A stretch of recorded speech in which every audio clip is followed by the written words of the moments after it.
क्या हो अगर मैं आपसे कहूँ कि भारत में आपका वोट किसी और के वोट से कम ताकतवर हो सकता है? क्या हो अगर लोकतंत्र की सबसे बड़ी बात, जो बुनियादी बात है, वह हर वोट बराबर है, सच में बराबर ही ना हो तो?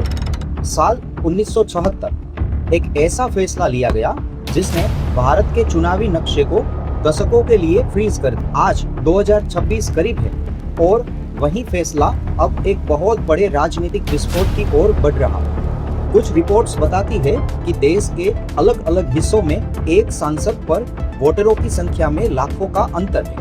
मतलब एक जगह आपका वोट बहुत ज्यादा असर डालता है तो दूसरी जगह वही वोट लगभग आधा असरदार हो रहा है। डिलिमिटेशन कमीशन ऑफ इंडिया के फैसले ऐसे होते हैं जिन्हें कोर्ट में भी चुनौती नहीं दी जा सकती।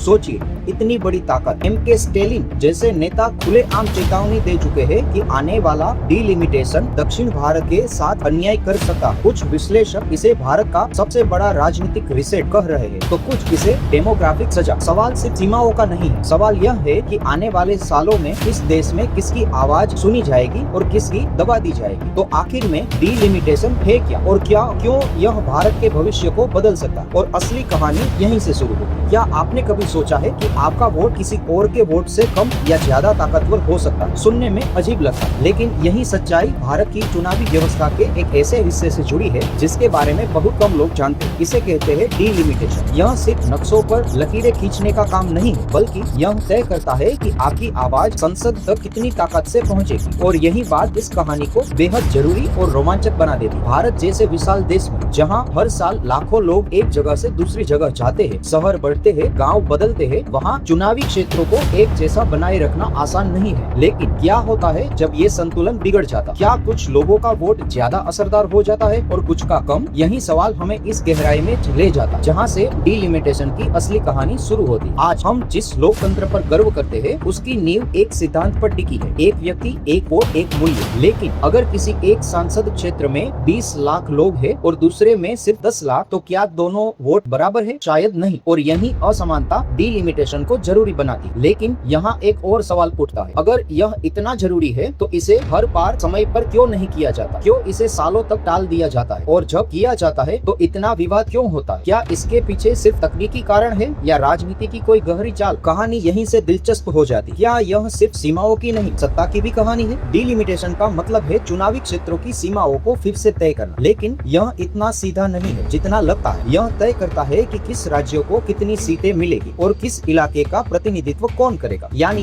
यह धीरे धीरे सत्ता के संतुलन को बदल सकता है। जब किसी इलाके की आबादी तेजी से बढ़ती है तो वहाँ ज्यादा लोगों की आवाज को एक ही प्रतिनिधि संभालता है। वहीं जहाँ आबादी कम है वहाँ कम लोगों के लिए भी एक प्रतिनिधि होता है। यह असंतुलन धीरे धीरे लोकतंत्र की बराबरी को कमजोर करने लगता है। इसलिए हर जनगणना के बाद डिलिमिटेशन किया जाना चाहिए ताकि हर क्षेत्र में लगभग बराबर संख्या में लोग हो। लेकिन भारत में ऐसा हमेशा नहीं हुआ। कई बार इसे टाल दिया गया और इसके पीछे वजह सिर्फ तकनीकी नहीं थी। कल्पना कीजिए, अगर किसी राज्य की आबादी तेजी से बढ़े और उसे ज्यादा सीटें मिलनी चाहिए, लेकिन अगर ऐसा होता है तो कुछ राज्यों की राजनीतिक ताकत बढ़ जाए और कुछ की कम हो जाए। यही कारण है कि डिलिमिटेशन हमेशा एक संवेदनशील मुद्दा बन जाता है। यह सिर्फ आंकड़ों का खेल नहीं है, बल्कि यह तय करता है कि किसकी आवाज ज्यादा सुनी जाएगी। और यही वजह है कि जब भी डिलिमिटेशन की बात होती है तो पूरे देश में हलचल मचना शुरू हो जाती है। लेकिन असली सवाल अभी बाकी है, क्या यह प्रक्रिया पूरी तरह निष्पक्ष होती है या इसमें भी खेल होता है? भारत में डिलिमिटेशन कई राजनीतिक दल नहीं करता। इसके लिए एक खास संस्था बनाई जाती है, डिलिमिटेशन आयोग। यह एक स्वतंत्र संस्था होती है जिसका काम होता है सीमाओं को तय करना और सीटों का बंटवारा करना। इस आयोग में एक रिटायर्ड जज, चुनाव आयोग के सदस्य और राज्य के अधिकारी शामिल होते हैं। इसका उद्देश्य होता है कि यह प्रक्रिया राजनीति से दूर रहे। लेकिन क्या वाकई ऐसा होता है? इस आयोग के फैसले अंतिम होते हैं, उन्हें कोर्ट में चुनौती नहीं दी जा सकती। यानी जो फैसला हो गया वही अंतिम सच बन जाता है। यह बात इस प्रक्रिया को और भी शक्तिशाली बना देती है। आयोग पहले एक ड्राफ्ट बनता है, फिर लोगों का और राजनीतिक दलों में सुझाव मांगे जाते हैं, लेकिन आखिर में फैसला वही करते हैं। और यही वजह है कि इस पर सवाल भी उठते हैं, क्योंकि जब एक फैसला पूरे देश की राजनीति को बदल सकता है तो हर कोई चाहता है कि वह उसके पक्ष में हो। और यहीं से शुरू होती है असली टकराव की कहानी। लेकिन क्या यह प्रक्रिया हमेशा निष्पक्ष रही है या कभी कभी इसमें भी राजनीति की छाप दिखती है? भारत में डिलिमिटेशन की कहानी कहानी आज की नहीं है। यह उस समय से शुरू होती है जब देश आजाद हुआ और पहली बार लोकतंत्र की नींव रखी जा रही। 1950 के दशक में जब पहला चुनाव हुआ तब सबसे बड़ी चुनौती थी देश को चुनावी क्षेत्रों में बांट। उस समय यह काम बहुत सावधानी से किया गया। 1951 की जनगणना के आधार पर पूरे देश को अलग अलग निर्वाचन क्षेत्रों में बांटा गया। यह भारत के लोकतंत्र की पहली बड़ी परीक्षा थी। इसके बाद 1952 में पहला औपचारिक डिलिमिटेशन आयोग बना। फिर 1963 और 1973 में भी यह प्रक्रिया दोहराई गई। हर बार जनसंख्या के हिसाब से सीटों और सीमाओं को बदला गया, लेकिन 1976 में एक ऐसा फैसला लिया गया जिसने इस पूरी प्रक्रिया को बदल दिया। सरकार ने तय किया कि अब सीटों की संख्या को फ्रीज कर दिया जाएगा। इसका मतलब था कि चाहे किसी राज्य की आबादी कितनी भी बढ़े या घटे, उसकी सीटों की संख्या वही रहेगी। इस फैसले के पीछे एक खास वजह थी, जनसंख्या नियंत्रण। सरकार चाहती थी कि जो राज्य जनसंख्या को नियंत्रित कर रहे हैं उन्हें नुकसान न हो और सीटें आबादी के हिसाब से बढ़ती, तो ज्यादा आबादी वाले राज्यों को ज्यादा सीटें मिलती और बाकी राज्यों को कम। लेकिन समय के साथ इस फैसले के नतीजे सामने आने लगे। कुछ राज्यों की आबादी तेजी से बढ़ी लेकिन उनकी सीटें नहीं बढ़ी। वहीं कुछ राज्यों की आबादी धीमी रही लेकिन उनकी सीटें भी वही रही। इससे एक नया असंतुलन पैदा हो गया और यही असंतुलन आज एक बड़े विवाद का कारण बन चुका है। 2002 में एक बार फिर डिलिमिटेशन हुआ, लेकिन इस बार सिर्फ सीमाएं बदली गई, सीटों की संख्या नहीं। यानी असली समस्या जस की तस बनी रही। अब 2026 के बाद इस फ्रीज को हटाने की बात हो रही और यही वह मोड़ है जहां से भारत की राजनीति एक नई दिशा ले सकती है। लेकिन क्या यह बदलाव सबके लिए न्यायपूर्ण होगा या एक नई लड़ाई की शुरुआत करे? भारत की राजनीति को अगर गहराई से समझना है तो एक ऐसी खामोश खींचतान को समझना जरूरी है जो अक्सर खुलकर सामने नहीं आती। यह खींचतान है उत्तर और दक्षिण भारत के बीच और डिलिमिटेशन इस खामोश संघर्ष को अचानक बहुत तेज कर देता है। उत्तर भारत के कई राज्यों जैसे उत्तर प्रदेश, बिहार और मध्य प्रदेश में पिछले दशकों में आबादी तेजी से बढ़ी है। वहीं दक्षिण भारत के राज्य जैसे तमिलनाडु, केरल और कर्नाटक ने जनसंख्या नियंत्रण में बेहतर काम किया। अब अगर डिलिमिटेशन पूरी तरह आबादी के आधार पर किया जाए तो ज्यादा आबादी वाले राज्यों को ज्यादा सीटें मिलेगी। इसका सीधा मतलब है कि उत्तर भारत की राजनीतिक ताकत बढ़ जाएगी, संसद में उनकी आवाज ज्यादा मजबूत हो जाएगी। वहीं दक्षिण भारत के राज्यों की हिस्सेदारी कम हो सकती है या कम से कम उनका प्रभाव घट सकता है। यहीं से शुरू होती है असली चिंता। दक्षिण के राज्य कहते हैं हमने शिक्षा, स्वास्थ्य और परिवार नियोजनों में बेहतर काम किया और अब हमें इसकी सजा मिल रही है। अगर हमने जनसंख्या को नियंत्रित नहीं किया होता तो शायद आज हमें ज्यादा सीटें मिलती। दूसरी तरफ उत्तर भारत का तर्क भी कम मजबूत नहीं है। वहाँ के लोग कहते हैं कि अगर हमारे यहाँ ज्यादा लोग हैं तो हमें उसका ज्यादा प्रतिनिधित्व मिलना चाहिए। आखिर लोकतंत्र में संख्या ही तो सबसे बड़ी ताकत होती है। यह बहस सिर्फ आंकड़ों की नहीं है, यह पहचान और न्याय की बहस बन जाती है। एक तरफ विकास और नियंत्रण का सवाल है, दूसरी तरफ बराबरी और प्रतिनिधित्व का। और सबसे खतरनाक बात यह है कि यह मुद्दा धीरे धीरे क्षेत्रीय असंतोष को जन्म दे सकता है। लोग यह महसूस करने लगते हैं कि उनके साथ अन्याय हो रहा है। यानी डिलिमिटेशन सिर्फ सीमाएं नहीं बदलता, यह देश के भीतर शक्ति संतुलन को भी हिला देता है। डिलिमिटेशन को अगर सिर्फ एक गणितीय प्रक्रिया समझा जाए तो यह एक बड़ी भूल हो, क्योंकि यहाँ आंकड़े सिर्फ नंबर नहीं होते बल्कि ये राजनीति के सबसे मजबूत हथियार बन सकते हैं। जब किसी क्षेत्र की सीमा बदली जाती है तो उसके साथ वहाँ के वोटर भी बदल जाते हैं। वोटर बदलने का मतलब है चुनाव का पूरा खेल बदल जाए। एक ऐसा क्षेत्र जो पहले किसी पार्टी का मजबूत गढ़ था वह अचानक कमजोर हो सकता है और एक कमजोर क्षेत्र अचानक मजबूत बन सकता है। यहीं पर एक शब्द सामने आता है, जेरी मेंडरिंग। इसका मतलब है सीमाओं को इस तरह से खींचना कि किसी पार्टी या समूह को फायदा हो। भारत में इसे रोकने के लिए डिलिमिटेशन आयोग बनाया गया है ताकि प्रक्रिया निष्पक्ष रहे। लेकिन क्या सिर्फ एक संस्था इस पूरी प्रक्रिया को पूरी तरह निष्पक्ष बना सकती है? यही सवाल बार बार उठता, क्योंकि जब किसी फैसले का असर चुनाव के नतीजों पर पड़ता है तो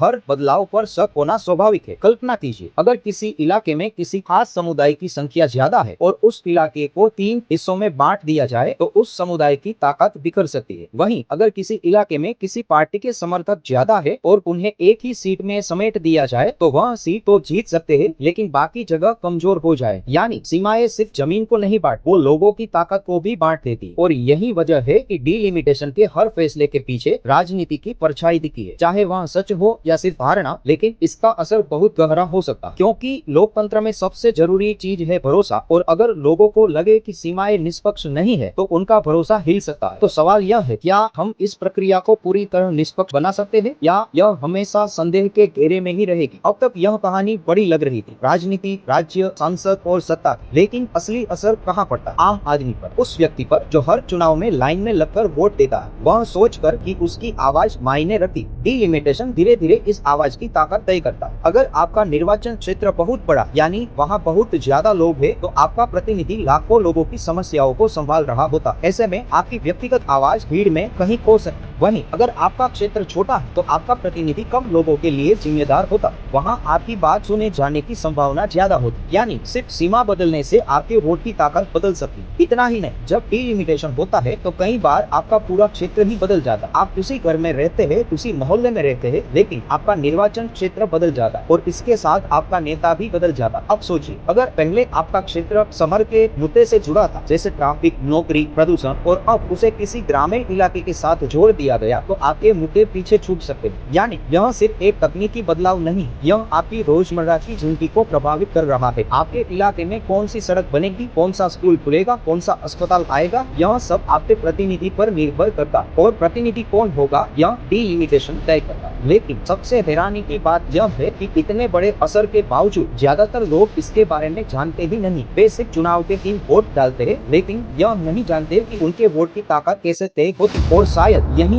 इस पूरी कहानी का सबसे बड़ा सच है कि जो चीज हमारी आवाज को आकार देती है वही सबसे ज्यादा अनदेखी रह जाती है। अब तक की कहानी में हमें अतीत और वर्तमान तक ले गई है, लेकिन असली सवाल भविष्य का है। 2026 के बाद भारत में एक ऐसा बदलाव होने वाला है जो देश की राजनीति को पूरी तरह बदल सकता है। यह बदलाव है अगला डिलिमिटेशन। कई दशकों से जो सीटें और सीमाएं लगभग स्थिर है, वे एक बार फिर से बदल सकती है। यह सिर्फ एक सामान्य प्रक्रिया नहीं होगी, बल्कि एक बड़े स्तर पर होने वाला पुनः गठन होगा। ऐसा माना जा रहा है कि संसद में सीटों की संख्या भी बढ़ सकती है ताकि बढ़ती आबादी को बेहतर तरीके से प्रतिनिधित्व मिल सके। कुछ अनुमान बताते हैं कि लोकसभा की सीटें 543 से बढ़कर 800 या उससे ज्यादा हो सकती है। सुनने में यह बदलाव सकारात्मक लगता है क्योंकि इससे हर प्रतिनिधि पर लोगों का बोझ कम हो सकता है, लेकिन इसके साथ एक बड़ा सवाल भी जुड़ा है। क्या इससे शक्ति संतुलन और ज्यादा बिगड़ जाएगा? अगर नई सीटों का बंटवारा पूरी तरह आबादी के आधार पर हुआ तो वही पुराना मुद्दा फिर सामने आएगा। उत्तर भारत की ताकत और बढ़ेगी और दक्षिण भारत की हिस्सेदारी तुलनात्मक रूप से कम हो सकती है। यानी संख्या बढ़ेगी लेकिन संतुलन फिर भी एक दिशा में ही झुक सकता है। इसके साथ ही एक और बड़ा बदलाव जुड़ा हुआ है, महिलाओं के लिए आरक्षण। नए डिलिमिटेशन के साथ महिलाओं के लिए सीटों का आरक्षण लागू किया जा सकता है। यह एक ऐसा ऐतिहासिक कदम होगा, लेकिन इसके लिए भी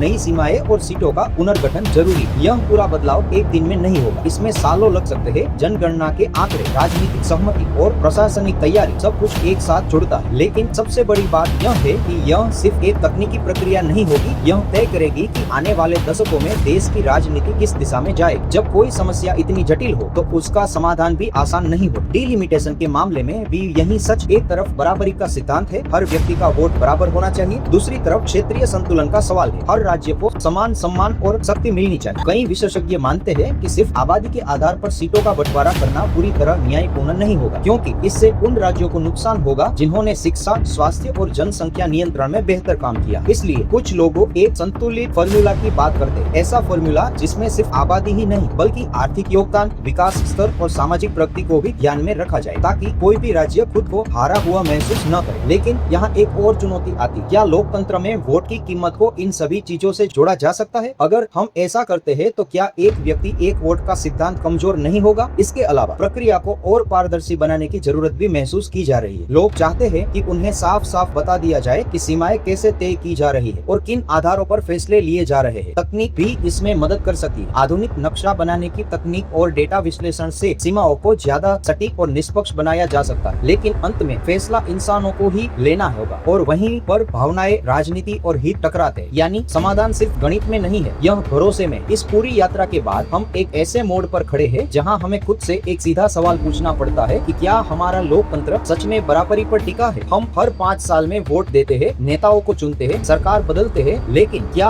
हमने कभी सोचा कि हमारे वोट की असली ताकत क्या है? क्या हमारा वोट उतना ही मजबूत है जितना किसी और का? डिलिमिटेशन हमें यह सच्चाई दिखाती है कि लोकतंत्र सिर्फ चुनाव नहीं है, यह उस संतुलन का नाम है जहाँ हर व्यक्ति की आवाज बराबर हो। अगर यह संतुलन बिगड़ जाता है तो लोकतंत्र का ढांचा भी धीरे धीरे कमजोर होने लगता। यह कहानी हमें यह भी दिखाती है कि बड़े फैसले हमेशा खुले तौर पर नहीं दिखते। कभी कभी सबसे बड़े बदलाव नक्शे की उन लकीरों में छिपे होते हैं जिन्हें हम आमतौर पर नजरअंदाज कर देते। आने वाले वर्षों में जो डिलिमिटेशन होगा वह सिर्फ सीटों और सीमाओं का बदलाव नहीं होगा, वह यह तय करेगा कि भारत में कौन कितनी ताकत से बोलेगा और किसकी आवाज कितनी दूर तक जाएगी। और शायद यही उस कहानी का सबसे गहरा सच है। लोकतंत्र सिर्फ अधिकार नहीं बल्कि जिम्मेदारी भी है। यह जिम्मेदारी है समझने की, सवाल पूछने की और यह सुनिश्चित करने की कि हर आवाज को बराबर महत्व मिले। अब सवाल यह नहीं है कि डिलिमिटेशन क्या है, अब सवाल यह है कि क्या हम इसके असर को समझने के लिए तैयार है।